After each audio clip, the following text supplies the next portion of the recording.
คือจากขนมดอกบะและหยวนผ่า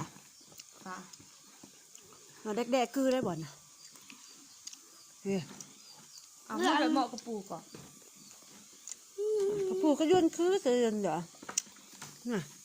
มันคำเพื่อนแต่ผ่าจะร้องแล้วขนมนะไม่จังอ่ะคือแต่คือบัเทิงฮะคือไรบัเทิงอ่ะอาส้มไปเอาเองอาส้มเทิงบ่จะอาส้มเทิงบ่อาสวยเทิงบ่ไม่แน่เด้อจะอ่ะพ่อเด้อโซ่เอาไปเทิงขันไม้กี่โซ่ดอกเกิดขึ้นกันโซ่ดอกเดี๋ยวยองดอกเอามาเขามีอะไรปื้มเขาคือไล่ค่ะใครฮะถ้าใครรถแถวกับขึ้นไล่โอ้ถ้าใครรถอะไรขึ้นได้ขนมบันเนี่ยแม่นบ่มันใครประตูจะล่องจะล่องใช่รถใหม่จอดที่ใช่รถใหม่พอจะจอดที่ใช่อยู่เทิงเหือนบ่ดูเพื่อนพูดดูฟองดูดิ้นดูเพื่อนกับแม่ดูดิ้นอ๋อเรื่องเพื่อนกับแม่อยู่ดิน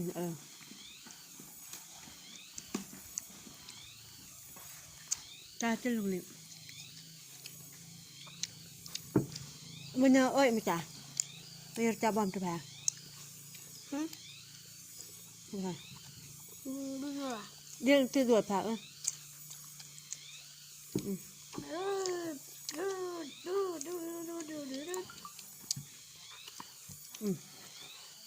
อ้เรื่องด่วนๆจิบอกเลยพวกกะสิยนประเลยกลัวแล้วเนี่ยเลยตัวน่ะเตอตรงสอบตรงบอกนะเลยตัวยังมะเลยตัวนี้ไปใส่วะหาหลานไปใส่มั้งวะไม่ดูเพื่อนหรอกว่าไปเก็บกันได้เก็บก็เลยจ้องไป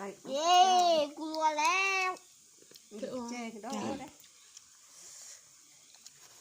ก็จับเลยจ้ะ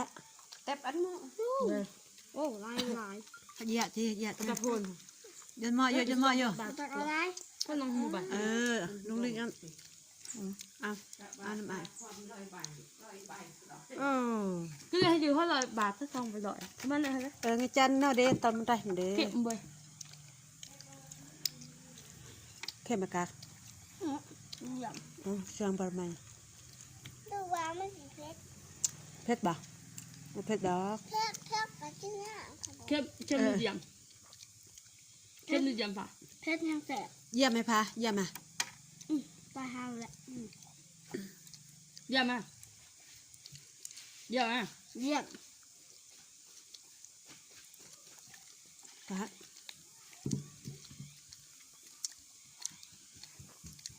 ้ากินได้ครับน้องกับเพชร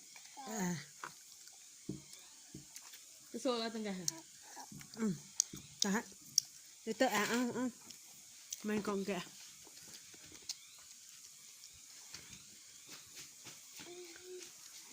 ngoài đợi đang nhìn mọi chút tí đợi tí lung linh và đang nhìn em nhỉ đấy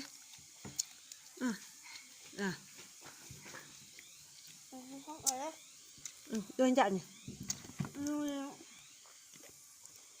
cho nói không nhiều đưa mua bàn hành nhỉ đợi tới kia kệ hai trụ lên đợi tới ông cùng đủ đưa năng phạ bây giờ đi ăn bên túp đợi tao mốt mày hài là hài nhảm bơ ya rồi nhảm bơ tí đâm bơ diện nó cái mẹ nó ngại rồi